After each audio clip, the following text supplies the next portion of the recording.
Bonjour à tous, merci de nous rejoindre. Voici les principaux titres développés dans notre édition. Nous sommes à J-1 du baccalauréat. Tout est mis en place pour accueillir les 700 000 candidats. La ministre rappelle que les mêmes mesures prises lors des précédentes sessions seront reconduites cette année. Les détails dans notre journal. Violence contre les femmes sur les réseaux sociaux, la justice réagit et s'autosaisit. Le ministère public avait mis en mouvement l'action publique dans plusieurs wilayas. L'auteur de ces crimes a été identifié et placé en détention. Au Yémen, la situation reste tendue. Les forces pro-gouvernementales ont pénétré ce matin dans l'aéroport de Hodeïda, théâtre de violents combats. Bienvenue à tous. Nous sommes à J-1 du baccalauréat. Plus de 700 000 candidats sont attendus dès demain pour la session 2018. Parmi les mesures prises cette année pour sécuriser le bac et garantir sa crédibilité, plusieurs secteurs concernés se sont mobilisés pour mener à bien cette importante échéance. Hasna Zouberi. Plus que quelques heures nous séparent du jour J, tous les moyens humains et matériels ont été déployés pour réussir l'examen du baccalauréat. Plus de 709 448 000 candidats se présenteront à l'épreuve de 2018, prévue du 20 au 25 juin courant. Des candidats qui passeront leur bac dans 2416 centres d'examen répartis à travers le territoire national et seront encadrés par 210 300 encadreurs.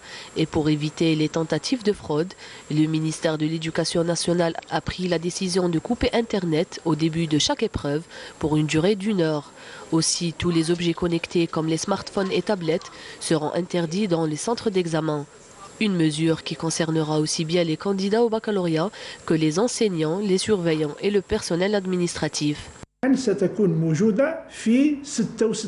Les sujets du baccalauréat sont disponibles dans 66 points à travers le territoire national. Des points qui sont bien sécurisés par des agents de la Sûreté et de la Gendarmerie nationale ainsi que des représentants du ministère de l'Éducation nationale. Et pour éviter la fuite des sujets et garantir le bon déroulement de l'épreuve du baccalauréat, le ministère de l'Éducation nationale appelle à ne pas perturber les candidats en évitant les visites officielles au centre d'examen. La tutelle appelle également les candidats à se présenter à l'avance à leur centre d'examen. Les portes des centres d'examen seront fermées à 8 h du matin. Mais pour les retardataires, le ministère de l'Éducation nationale les laissera cette année une demi-heure avant l'interdiction totale d'accéder au centre.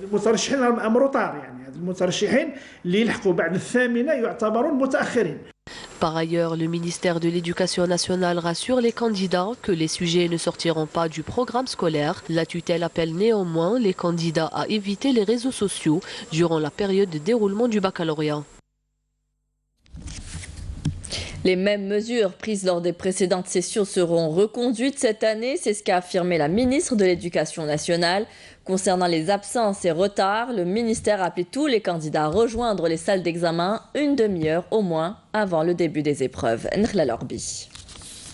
Pour baccalauréat et garantir sa crédibilité, plusieurs départements ministériels ont travaillé avec le ministère de l'Éducation nationale. Concernant les absences et retards, le ministère a appelé tous les candidats à rejoindre les salles d'examen une demi-heure au moins avant le début des épreuves. Tout retard au-delà de l'heure fixée empêchera le candidat d'y participer. Parmi les mesures que nous avons prises cette année, il y a la fermeture des portes des établissements à 8 h du matin. Nous avons néanmoins laissé une marge d'une demi-heure pour les candidats qui justifieront leur retard. Leur nom sera porté sur un registre. Ils pourront après rejoindre leur salle d'examen. Mais personne ne pourra plus accéder au centre d'examen après l'ouverture des plis.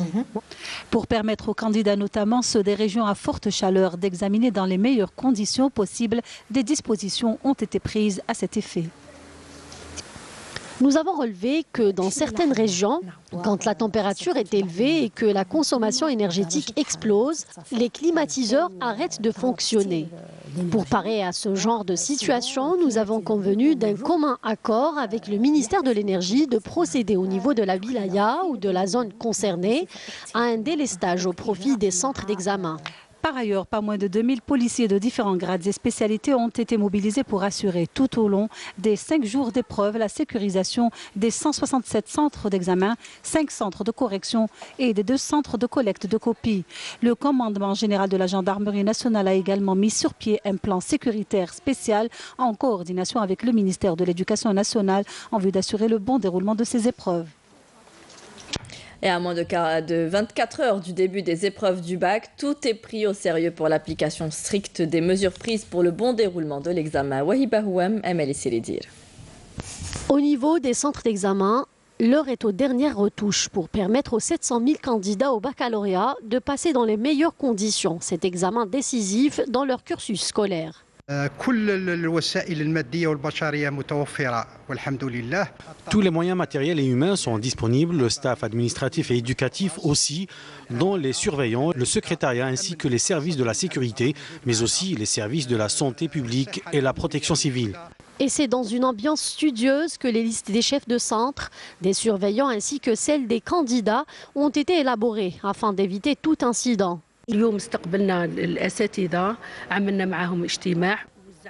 Aujourd'hui, nous avons reçu les enseignants, nous avons fait une réunion avec eux et nous leur avons distribué le règlement de surveillance, les badges ainsi que l'emploi du temps. Nous avons pris des mesures spéciales pour les tricheurs, pour mettre fin à ce phénomène qui prend de l'ampleur ces dernières années.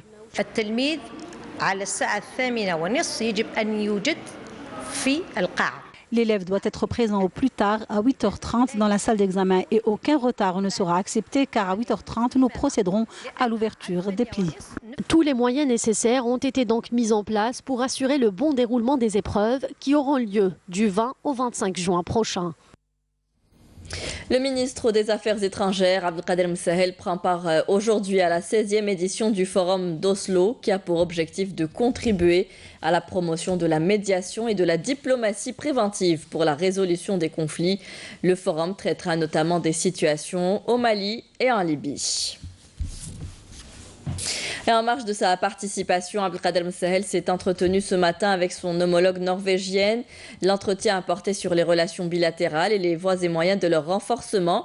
Sur le plan politique, les deux ministres se sont félicités de la qualité qui lie les deux pays, qui constitue une bonne assise pour le développement d'une coopération économique importante et diversifiée entre l'Algérie et la Norvège. Le projet de loi de finances complémentaire 2018 adopté en début juin par un conseil des ministres est présenté en session plénière de l'Assemblée populaire nationale. Ce texte prévoit, je vous rappelle, plusieurs mesures entrant dans le cadre des voies et moyens de l'équilibre financier ainsi que des dispositions budgétaires. Il est institué notamment un droit additionnel provisoire de sauvegarde applicable aux opérations d'importation de marchandises qui est fixé entre 30% et 200%. Il sera perçu en sus des droits de douane. Je vous le disais en titre, les violences contre les femmes sur les réseaux sociaux, la justice a réagi. Le ministre du secteur, Tayeb Loh, a affirmé hier que le ministère public avait mis en mouvement l'action publique dans plusieurs wilayas au sujet des appels à la violence contre les femmes relayés récemment sur les réseaux sociaux. L'auteur de ces crimes a été identifié et placé en détention. Il a affirmé que l'instruction se poursuit pour déterminer l'identité des autres instigateurs, mettant en garde les jeunes contre ce genre de comportement. On l'écoute. بالنسبة لهذه المسألة التي وقعت مؤخرا في التواصل الاجتماعي هو أنه ذهبت إلى أن البعض. Concernant cette affaire qui a eu lieu dernièrement sur les réseaux sociaux, certains, apparemment, veulent nous renvoyer aux années 90. Je ne sais pas si leur volonté était de nuire réellement ou pas, mais la justice, et plus précisément le ministère public qui doit défendre les intérêts de la société, a mis en mouvement l'action publique. Il faut que les choses soient claires. Nous suivons l'affaire. L'action publique a été enclenchée dans plusieurs wilayas. Et l'auteur de ces crimes a été identifié et placé en détention. Le crime est grave. L'auteur a été mis en prison dans une certaine wilaya, mais l'instruction se poursuit dans plusieurs autres wilayas pour déterminer l'identité des autres instigateurs par le biais de l'instance spécialisée chargée de les identifier. Et je mets en garde nos enfants et nos jeunes contre ce genre de comportement, qu'ils sachent que toute action ou comportement puni par le code pénal sera suivi par une action publique, laquelle sera mise en mouvement instantanément. Il faut que les choses soient claires et nettes. Nous identifierons toute personne qui commettra ce genre de crime, notamment ceux qui violent la charte pour la paix et la réconciliation nationale. Et je rappelle que l'article 46 condamne avec rigueur ce genre de crime.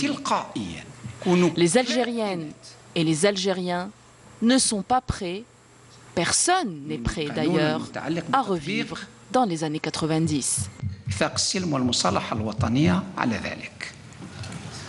جزائريون غير مستعدون، جزائريات غير مستعدات، ولا أحد مستعد إلى عودة إلى التسعينيات إطلاقاً. La densité de population de la wilaya de Blida a augmenté ces dernières années et avec l'augmentation des demandes de logement. La wilaya a bénéficié d'un important programme pour la réalisation de tout type de formules confondues. De nombreux pôles urbains ont été réalisés. Quel est Maïfa? De nouveaux pôles urbains sortis de terre en quelques années à peine dans la wilaya de Blida avec des logements tout types confondus et offrant toutes les commodités devraient à terme résoudre en partie la forte demande de logement dans cette wilaya où la densité de la population est très forte.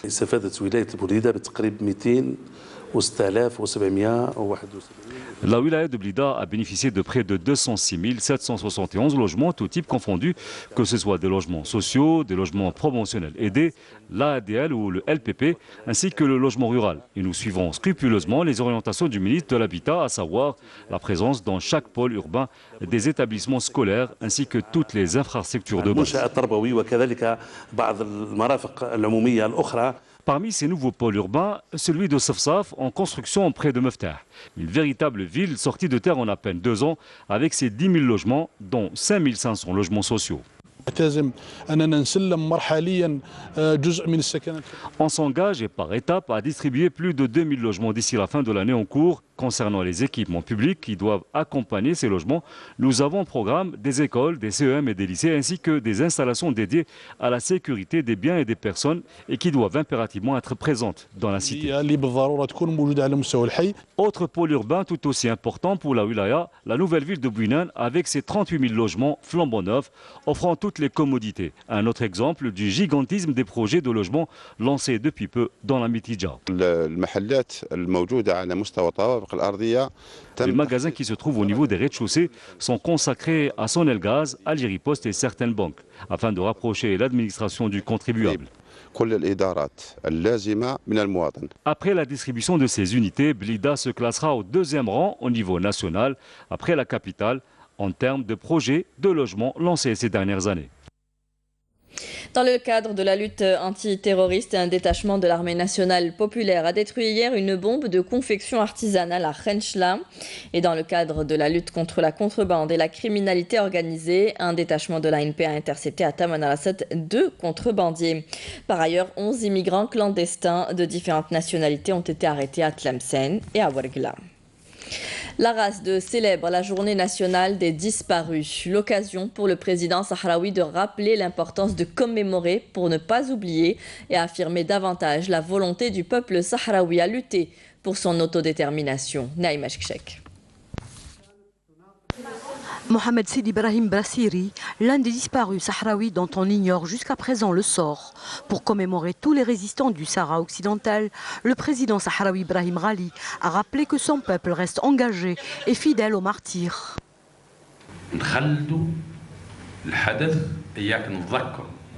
Si nous sommes ici, c'est pour remémorer et commémorer nos disparus, nos martyrs, et pour appuyer notre continuité. Commémorer, c'est aussi affirmer que le peuple sahraoui est résolu à continuer sa voie jusqu'à la réalisation de ses objectifs assignés à sa question. إياك نأكدوا ونأكدوا ونأكدوا على أن الشعب الصحراوي ماصل مسيرته إلى أن يحقق الأهداف اللي سقطوا من أجل الحرية والاستقلال في الحرية والاستقلال وبناء الدولة الصحراوية، دولة كل الصحراويات والصحراويين. À l'occasion de cette célébration, expositions et conférences ont été organisées, ressortant l'héroïsme des martyrs et la bataille de Zemla, l'historique.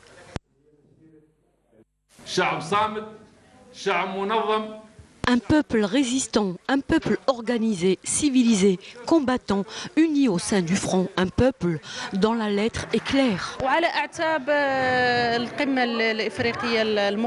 À l'approche du sommet de l'Union africaine qui se tient en Mauritanie et qui traitera de la question sahraoui, il est certain qu'il y a des appels pour saisir les opportunités de paix qui se présentent. Des opportunités pour une indépendance tant espérée.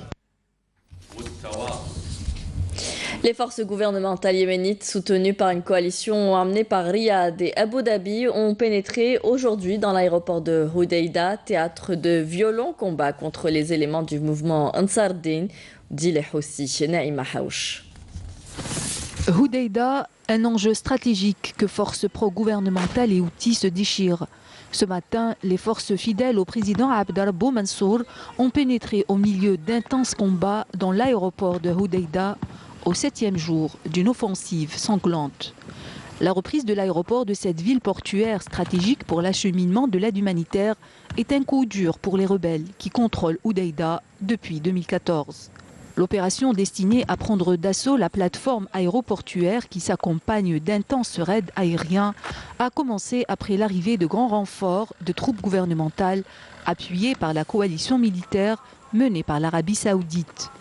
Les troupes fidèles au président Abdrabou Mansour Hadi ont progressé depuis le 13 juin jusqu'à l'aéroport de Hodeïda, situé à la limite sud de la cité tenue par les Houthis. En un peu plus de 3 ans, la guerre au Yémen a fait près de 10 000 morts. La coalition militaire dirigée par Riyad est intervenue au Yémen en mars 2015 pour stopper la progression des Houthis après la chute de vastes régions. Riyad affirme que le port de Hodeïda est utilisé par les Houthis pour lancer des missiles et des attaques contre les navires en mer Rouge. Hodeïda, grand port sur la mer Rouge, abrite avec sa région quelques 600 000 habitants et le point d'entrée d'une grande partie des importations et de l'aide humanitaire. Cette nouvelle étape dans la guerre au Yémen ramènera-t-elle les Houthis à la table des négociations? Pour l'heure, et selon des témoins sur place, les rebelles Houthis ont édifié des tranchées et des monticules de terre dans l'hypothèse de combat urbain, alors que des efforts de médiation de l'ONU pour éviter un carnage ont jusque-là échoué. Retour au pays. La wilaya de Saïda est surnommée la ville des eaux à cause de ses sources. De nombreux touristes s'y rendent pour profiter de ces eaux thermales. Elle pourrait devenir une véritable destination si seulement les infrastructures suivaient. Hassiba Abdallah. Se baigner ou tout simplement se relaxer face à un lac thermal. Ce bassin est une source de détente et de repos pour beaucoup de visiteurs. Nous sommes dans la commune de Insrouna, à 90 km au sud de la wilaya de Saïda, une wilaya connue pour un climat semi-aride, d'où la naissance du besoin de profiter des sources d'eau naturelles de la région. Nous avons découvert cet endroit depuis 3 ou 4 mois. Nous sommes venus d'Oran, c'est tellement calme que nous nous sentions à l'aise ici. Même les citoyens de la région sont magnifiques. Cette source est notre endroit privilégié. Nous venons avec nos enfants pour prendre de l'air et se détendre.